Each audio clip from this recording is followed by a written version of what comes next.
Welcome to this episode of Marvel Champions Podcast, a fan podcast from the Marvel Champions, the card game. I'm your host, Scott, and with me, as always, is the co-host, Ryan. Yep, I'm always here. All right, Ryan. We left off last episode talking about the first few scenarios, villains, and scenarios of next evolution. So this time we're going to get into scenarios 3, 4, and 5. And I feel like these were not as much has been revealed on these. We got a few good cards to kind of get a feel for each of them, but I feel like the first two scenarios had a little more kind of quantity of cards. Yeah, I definitely think they kind of revealed more for the first two to get your appetite wet, and then just kind of threw in some, hey, these are the other three, which is kind of surprising. I think we've talked about it before, how they kind of revealed all of the villains, and sometimes they like to hide them for at least a little bit before it comes out. Yeah, it is nice that we at least know who all 5 villains are. For sure. But yeah, let's hit the ground running, and scenario 3 is the Juggernaut. So that was a good little segue. Hit the ground running because we do have an unstoppable Juggernaut. I know too. All right, do you want to kick us off and kind of talk about his villain card and go from there? Sure. So you got yourself your Juggernaut. As expected, he's got attack and not big on the thwart. I think the big interesting thing about him is, number one, he's got a lot of health. He's got 18 health starting off. And then he is, I guess, almost like a Drax in that he gets counters that increases his attack and just makes him that much tougher, which makes sense as Juggernaut. I mean, that was his whole thing, is he's strong. He's unbeatable. He just gets stronger and stronger. So it'll be interesting to see how it plays out as a villain versus, say, like Drax as the hero getting that bonus. Yeah, he does have a star against his attack, and it says that Juggernaut gets +1 attack for each momentum counter on there. And then also when revealed, so at the startup for the game, you place 1 momentum counter on him and give him a tough status card. So he's going to automatically start out with 3 attack, which is pretty beefy for stage 1. Yeah, for sure. And I'm assuming it's going to be similar to all of his stages. He's going to have this when revealed, place a momentum counter, and give him a tough status card.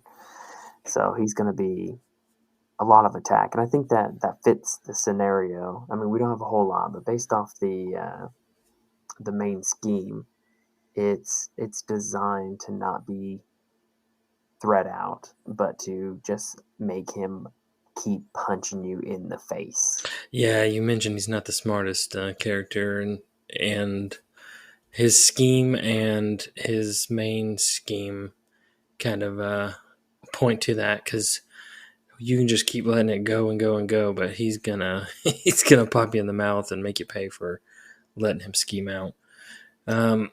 So that's what his forced interrupt on that one is. So it says when this scheme would be completed, instead do each of the following, and there's 4 things. You remove all threat from here, so you get a clean slate, which is nice. If Juggernaut is exposed, Juggernaut exposed is in play, you flip it, and we'll get to that. That's an attachment that he has. And then you place 1 momentum counter on Juggernaut, and then Juggernaut attacks each player in player order, even if they are an alter ego. So brutal. That's brutal, dude. And it's not even like the good attack in alter ego where sometimes it'll say don't use a boost card. He's going to come at you. And it's going to be, at least in stage 1, at least 3, because he's going to have at least 1 momentum counter on him. Oh yeah, man. It's whew. I do not want to be in alter ego when he attacks, and that's kind of the thing, is since he doesn't scheme out, he is designed to try to catch you off guard in that alter ego form and just kill you. And I think it would be fun to try to play with that. I like the idea of how the game, it's you go to Alter Ego and it's almost like a safety net. Like, okay, I'm in Alter Ego now, I can kind of recoup, I can get my cards, I can heal. But this almost makes it dangerous to go in Alter Ego, just to make it nerve wracking. I'm going to flip. I'm not safe because if something happens and he gets an advance, which destroys everybody, in like say a Rhino scenario, an advance in here would just absolutely devastate a player. Yeah, and it's looking at Juggernaut and kind of like when you're facing Rhino and he's got a charge on, and you're like, it's not going to be too bad. I can try and chump block most of it. They kind of were able to develop a way to kind of prevent you from doing that. So let's talk about Juggernaut's helmet. Mm-hmm. So this is a permanent attached to Juggernaut. Juggernaut gains Stalwart, and his attacks gain Overkill. Oh gosh. So even if you're like, oh, I'll just let him attack me and I'll chump block with one of my allies, yeah, that's not that's not going to be able to take most of that damage. I do like this card though, because of how they didn't just add Stalwart to Juggernaut on his main villain card. They were able to add it through this attachment. So just like the kind of the cartoon, the comics, how do you defeat Juggernaut?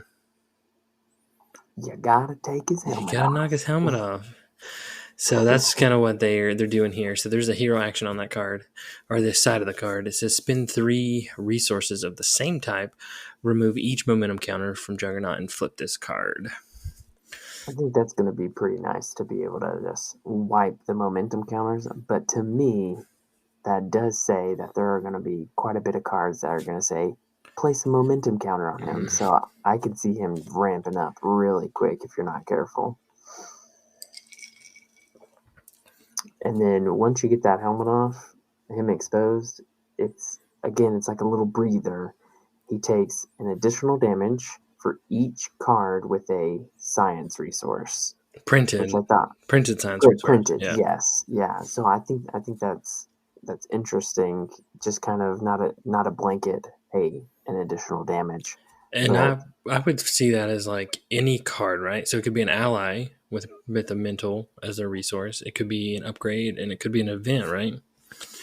I would say so because it just says each card with a printed science resource. So I think that could be upgrades or allies and such.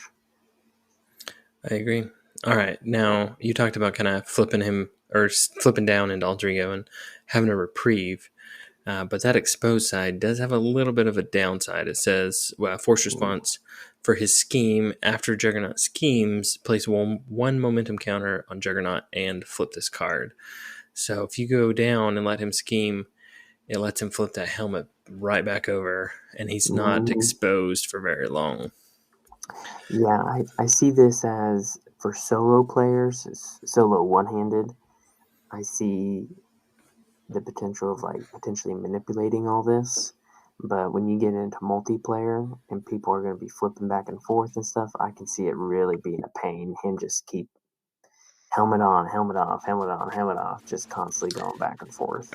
Yeah, that would be a downside because I know sometimes when we play, it's like, okay, I'm going to stay up this round. You go ahead and go down, and we'll kind of plan for that. But you kind of have to plan and game for Juggernaut a little different. You almost have to go down together, hope the scheme doesn't go out, prep for a big turn, flip up, have somebody kind of waste most of their hand getting rid of his helmet, and then trying to plan to stay up for a couple turns to do as much damage as possible. Yeah. But I think he might be an interesting. I'm looking forward to how he plays out, just how the structure of the match goes, and how it kind of just changes things up a little bit, especially with that threat of the Alter Ego. So I'm excited for this one. All right, before we move on to our next scenario, give me one character that's going to be is well suited to kind of game him, and give me one character that might struggle with him. Ooh, you caught me off guard on this one. Okay, well, I'll help you a little bit. I think Shadowcat's going to be, which thematically is kind of works, is going to be able to kind of game him a little bit because he can have a huge momentum counter count, huge attack, and she can just defend and not really worry about Mm, it. I see. So yeah, the heroes that can just instantly block an attack are Right. gonna be good with him. Same thing with Colossus. I mean, you can just take a hit right to the face and have a tough, and it's not as big a deal. Yeah, Unless yeah. he's got something against piercing, and that'd be bad. Yes, that is very true. I'm wondering, kind of on the other flip side of that, if let me see here. I'm doing a quick look up here. If Ant-Man might be good because he's got his army of ants. Ah, no, they're a physical resource. If they were a science resource, I think his army of ants just doing that additional +1 would be awesome against him. Yeah, that'd be good. But Ant-Man's good either way, so I mean, you can always be good with It's him. But true. I was hoping for that extra goodness. All right. Any last words for Juggernaut? Um, I think I'm good. I think I'm ready to move on. All right, I'm with you. I think this one's going to be one of the ones I'm really looking forward to anticipating. I think it's going to be Yeah, fun. All right, yeah, so let's move into who I think everyone thought was going to be the going to be that last number 5 villain, but he shows up number 4, and I wonder if he's going to, play like a number 5 because he looks like he can get kind of crazy. And that is Mr. yeah. Sinister.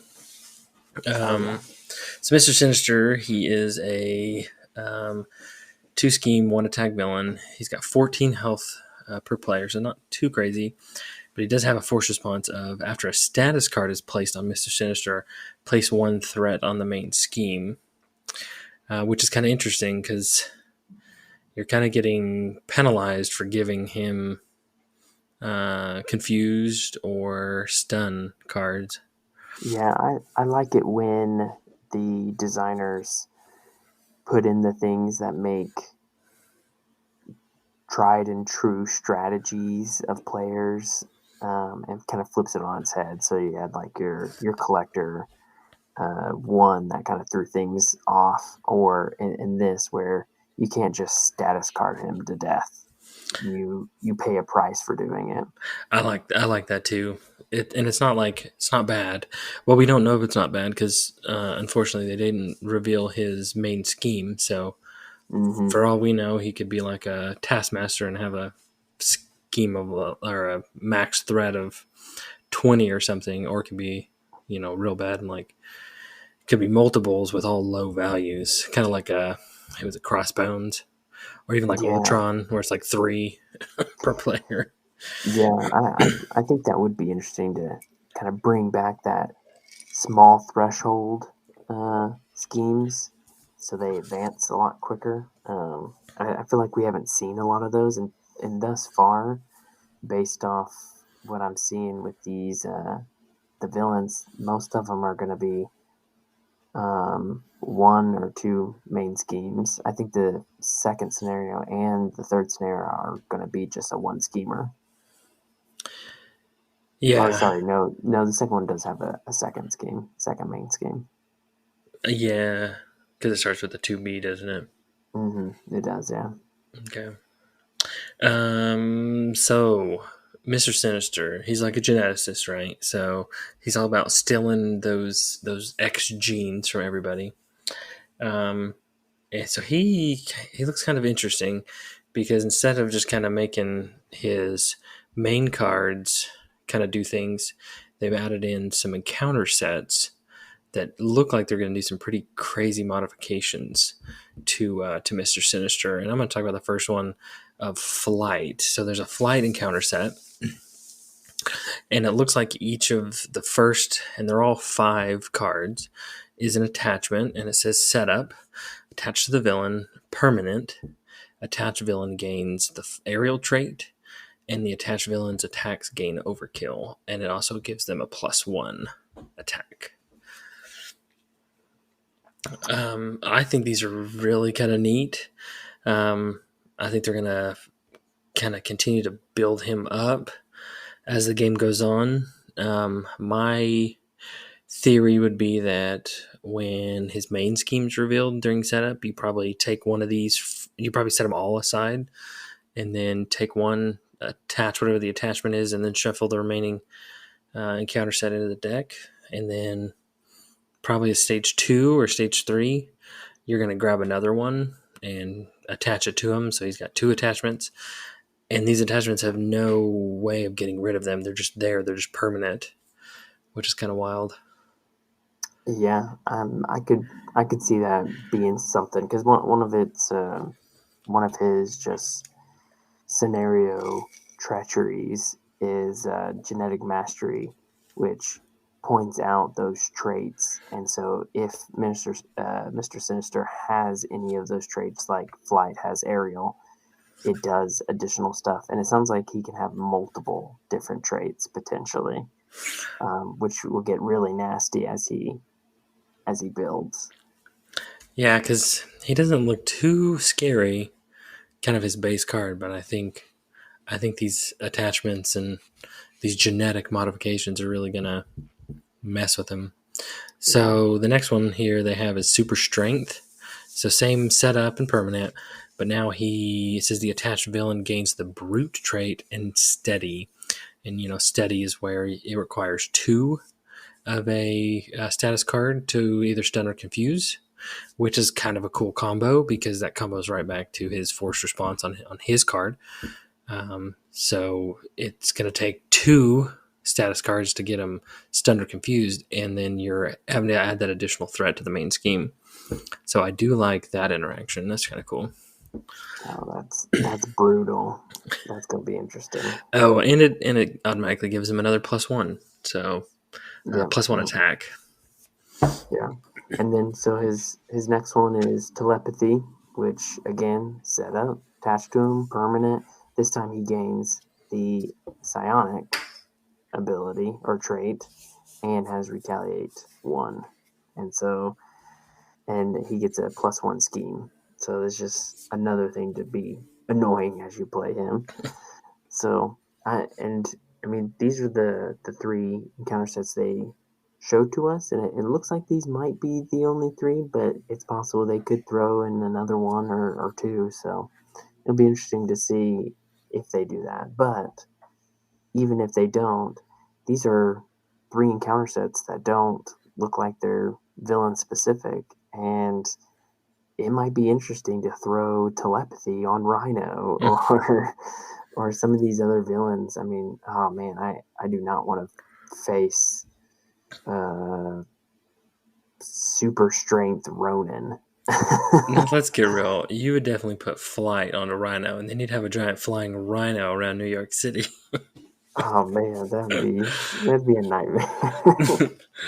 Yeah, but I think you're right. I think if you've got any villains that just kind of seem a little weak out of the box, you could definitely throw one of these in, and they're going to get an automatic starting kind of upper hand than where you're used to seeing them start. Yeah, it's a way to make it like expert difficulty without actually doing expert difficulty, and I think that's one thing. Versus like standard and expert, it's well, I guess it's not expert. Expert, you just go to stage 2 and stage 3. It's what's the other one? Heroic, is that what you're Heroic, thinking of? yes. Where you're just adding more encounter cards. Yeah, you're just adding more encounter cards, and I'm not a big fan of that. I like seeing the difficulty be within the actual villains, not with, hey, here's just more encounter cards. More cards to deal with, yeah. Yeah, because that's the thing that I don't like about Ronin. It's just, hey, here's another encounter card. Oh, here's another one. Here's another one. All right. Here's Surge. Here's another 4. Yes. Oh, because that card, the Surge, surged. So. Oh, gosh, I mean that's so. I like these cards to be able to boost some weaker villains, but also just add new challenges in general. Yeah, I think this one scenario adds a lot of value for the game as a whole. It's kind of nice because it can go refresh some of those older villains that you probably haven't thought about. It's been sitting away in the back in the shelf dust it off and kind of spice it up a little bit. I like that. Yeah. Will this be probably the best villain on this one? I'm not confident it will, but I agree that I think it may bring some of the more benefits to the game as a whole with these encounter sets. His encounter sets felt a lot like how the Hood was. The Hood wasn't the greatest, but he added a lot of encounter sets that could really change up how some of the other villains played, and I think that adds a lot of value to the game. Yeah. So it'll be fun to see the final product and how it plays out. But I'm a fan of Mr. Sinister, so we'll have to play him with Cyclops so that he can lose his glasses. My glasses! I lost my glasses! Oh no! My glasses! His biggest weakness. His biggest weakness. A strong gust of wind to knock his glasses off. All right, man. Well, let's go on and move on to this number 5, the big bad, Strife. We interrupt this awesome podcast. Hey everyone, it's Editing Scott from the future. I just wanted to pause here and make a brief comment. In this next part, we're talking about Strife. You're going to hear the word hazard icon, but we totally meant to say crisis icon. Strife's side schemes have crisis icons where you cannot remove threat off of the main scheme. That is all. Back to our awesome podcast. Strife. I don't know much about Strife. The only thing I've gathered is he's the clone of Cable. That's what I got, yeah. He's wearing a giant silver suit. Yeah. It's kind of like is it Silver Samurai that's the one villain? Yeah. But he does have a cape. So, I mean, he's got to be pretty evil if he's got like an evil red villain cape going on. That's very true. Sinister. He's got his Sinister cape. Oh, dang. It's like a common theme in this box. Yeah. Except for the Marauders don't look like they have capes. Are you sure Harpoon doesn't have one? I mean, I'm looking at Harpoon. He's in the shadows, but I mean, even if he did have a cape, he's got a harpoon. So yeah, that's true. Maybe his Harpoon has a cape. That's how he does it. That's the real villain. It actually is the Harpoon. The Harpoon. Yes, it's like a sentient harpoon. Yeah, it's Steve is the one that shoots it. He's just an intern. All right, enough about Harpoon. Let's get back to Strife here. So Strife, like you said, he's that fifth encounter or scenario you face in the box. So he's that everything's leading up to this big battle, and I don't know what type of benefits are going to happen in this box. Whether you're going to be souped up via maybe an upgrade, maybe a few upgrades, maybe some one-time random cards like Mutant Genesis. But hopefully it's enough to kind of help you with him, because just looking at his cards, he plays very different than your standard kind of rules villain. He's got a lot of out of the norm kind of rules that you got to be aware of and kind of navigate. Yeah, he kind of has a little bit of that Magneto vibe where there's some other things you need to do before you can actually beat him. So his big thing is not only does he have his main schemes as all villains do, but he's got side schemes that look like they come into play at the beginning. I mean, from what I gather. Yeah, I would imagine he's got a part of his setup on 1A is probably put his Strife's Grasp into play. And just looking at the art on the card, he's choking or holding Hope Summers kind of hostage. Yeah, looking at his pictures, that look like Cable's just kind of chilling in the background. Well, it kind of looks like they just kind of blinked through a portal. A portal. And they're like, oh, dang, what's going on? Did I interrupt something? Right. Pew, pew, pew. Yeah. So just kind of explain it. So his 1B is what we have, and basically, if it's got 9 threat max, 9 per player, and if it schemes out, you lose. But it doesn't go up like normal ones. This may be even one of the first ones that has a 0 on it going up. But Technically, I think I know there's stage X's. two. Oh, you're right. I think it was an X. So it was with the Green Goblin, and Yeah. So it's kind of the same. yeah, very similar. Um, but his big thing, and it rolls over into his villain card as well, is it's all about the the most type of cards in your hand determines his power, basically. So in this case, it says after resolving step 1 of the villain phase, each player places X threat here, where X is the number of cards of the most common type in their hand. And then it gives you an option. Players may discard a card from their hand before calculating that X. So if you have 3 upgrades in your hand, you're putting 3 scheme on this, and that's a lot. Yeah, I And mean, that's because whew. we play a lot of two player, so most of our stuff that we're going to reference is in regards to a two-player game. But if you have two and I have three, I mean that's five out of 18. I mean That's going quick. yeah, that's just a couple turns until it's bad. And it like punishes you for just having luck, like having the unfortunate benefit of having 5 events in your hand or something like that. You're stuck. Right. It hurts those upgrade characters. It hurts those event characters. hmm so I think Spectrum, she's like mostly events. That's really going to be rough on her if she has a bad hand. Yeah. Now it does benefit the players that have small hand sizes. I guess.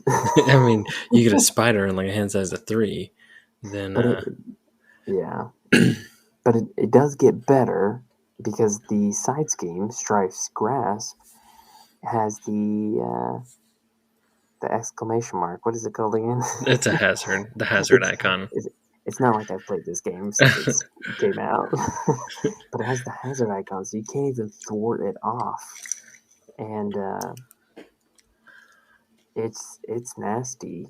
It's 4 threat, but then it has a hinder 6, so it's 10 just for one hero. That's a lot of thwart.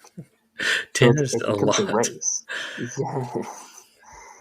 So this is it's a little rough, but I will say that the force response says after Strife is defeated or the last threat is removed, then you flip the side scheme to the other side.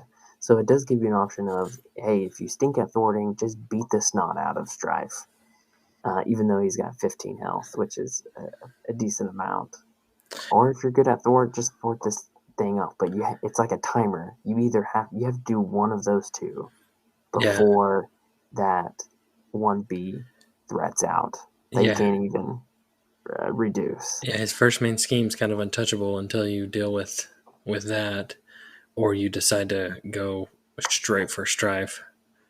Yeah, so you really have to play hard and fast.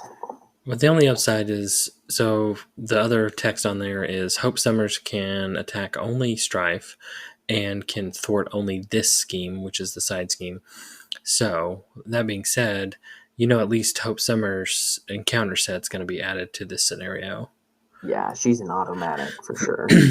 But by adding her, she again adds that additional loss condition that you can't kill her. If she dies, you lose the game. Yeah, yeah. So after Strife's Grasp is flipped, hopefully before 1B schemes out, it goes to Living Bomb, which is a very hopeful, pun intended, naming of a side scheme. So once you flip this over, it has a victory 1, and it says Strife cannot be defeated. It's got the hazard symbol, and when it's revealed, you automatically flip to stage 2A and resolve whatever's going on there.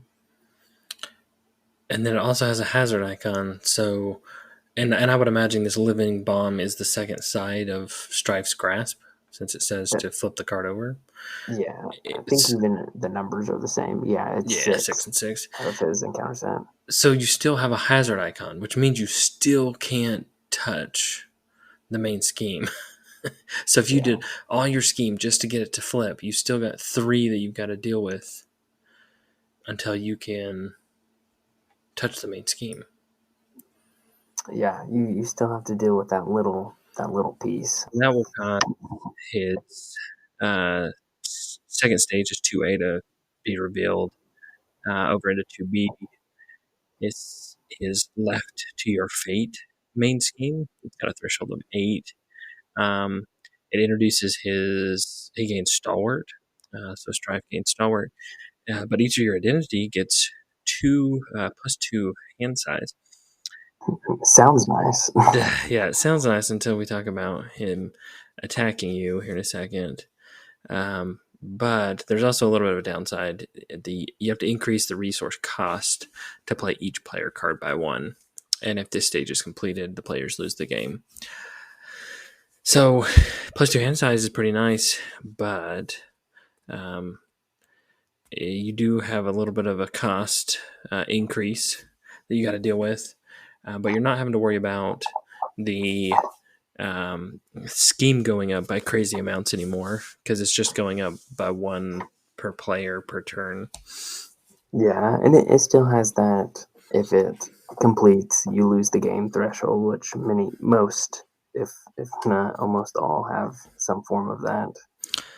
Yeah. Um, so, but it kind of really doubles down on Strife's actual villain ability, which is similar to 1B. Yeah, because technically he's only attacking you for 0.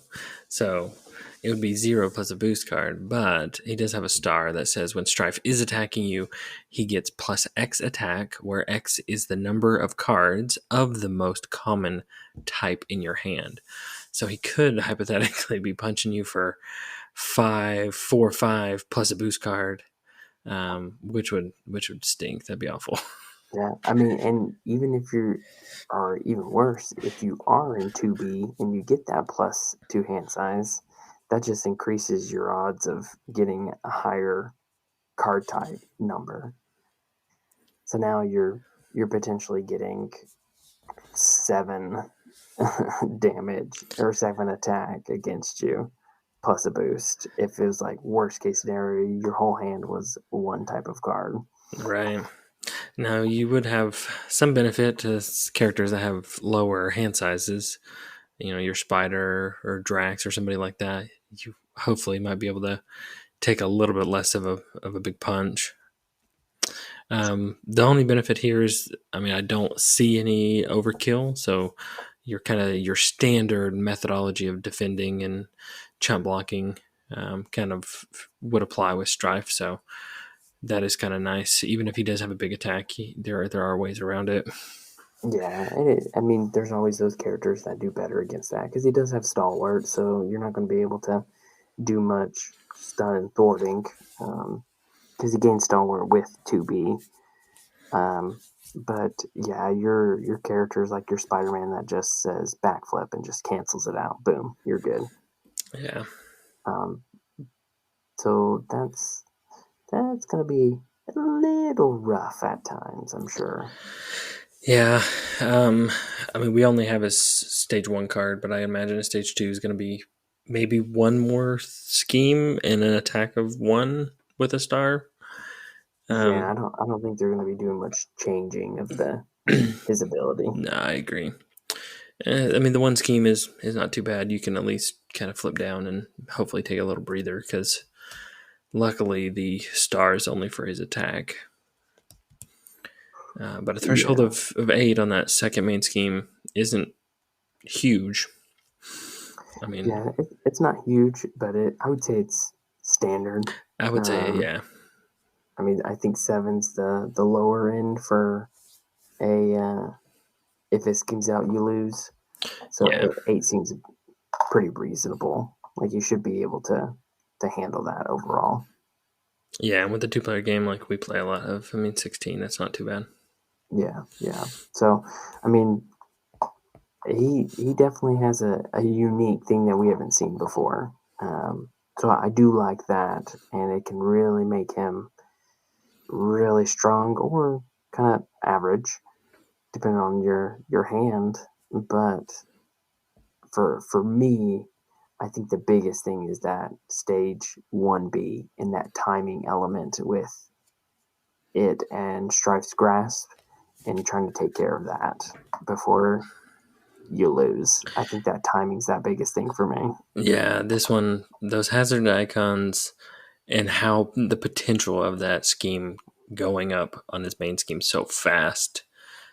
How can you manage and balance all that? It's going to be crazy. Oh yeah, and so I mean we can't really tell with the cards we have, but my fear is that it becomes very you're you got to race, and if you don't get it, it's just over, and there's no chance. And so it's uh, I'm my concern is that it's too hard overall, like a Ronin, where It it was just too hard to enjoy. it's too much too fast. Yes, Where yes, exactly. with most villains, you can get a little bit of setup going before they really punch you in the face. But like you mentioned, Ronan, I mean, if you're lucky, if you can get one or two upgrades down in your initial turn, and then you run the risk of getting attacked 3 times, with 4+ attack each time. I mean, you just can't survive it. Yeah, yeah. So it'll be interesting to see how it's balanced out. Um,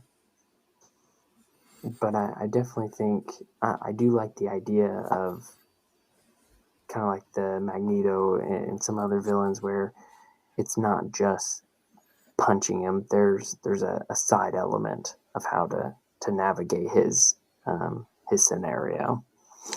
Yeah, and for all we know, there could be more cards. There could be scenario, or sorry, campaign card that may have a downside. Like with Magneto, there was a card that would remove steady. Well, I guess that's in his player kit, but it would remove steady. So there could be something like that out there. Oh yeah, oh yeah. I mean, um, I think probably the biggest thing that I've noticed from these that it'll be interesting to see how it plays out is playing him with Rogue and getting the Mutant Liberation Front trait. That's a big one. That's a mouthful. You never know what you can do with Rogue with the Mutant Liberation Front. Yes, that's true. All right, so um, overall, which one of these villains are you looking forward most to play out of these three? Um, I think I'm most on the edge of my seat with Strife. That to see that timing element to play, I could see that being really good and it'd be a fun encounter. But I can also see it being very frustrating. So I am curious about it. Out of the three we talked about, I think I might want to see how Juggernaut plays out. I think he might be the leader thus far. And as a whole, I am very curious how these Marauders are going to play out the two scenarios to see if they're going to be just because it's the same villain, if they're going to feel too samey or if they're going to be unique enough to warrant the same villain set for two different encounters. Right.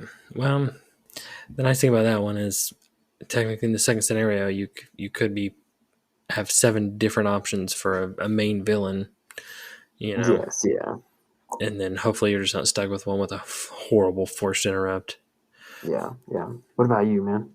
I'm really looking forward on how I can deck build these to like really try and mess up the timing and the flow of these villains. I think I'm very similar to you. I'm very curious to see how Strife's going to play. If it's going to be just crazy scheme out within like 2 turns, and what player can do to prevent that, and then I think it's going to be fun to mess with Juggernaut, trying to play with different heroes or allies with toughness. How many toughs can I get out on the board to kind of mess up his whole shtick? So I think Mr. Sinister is going to be an interesting one, playing with all his different genetic mutations, all the special powers he's going to be getting. So I think overall all these villains look like they're going to be fun and different to play. So should be a good box. Yeah. I mean, I think overall, I may be more excited for this box than I was Mutant Genesis. I think Mutant Genesis just had a lot of scenarios that I felt were the same as others, and this one looks like it has maybe some similarities, but there's a lot of differences as well, which hopefully will be refreshing.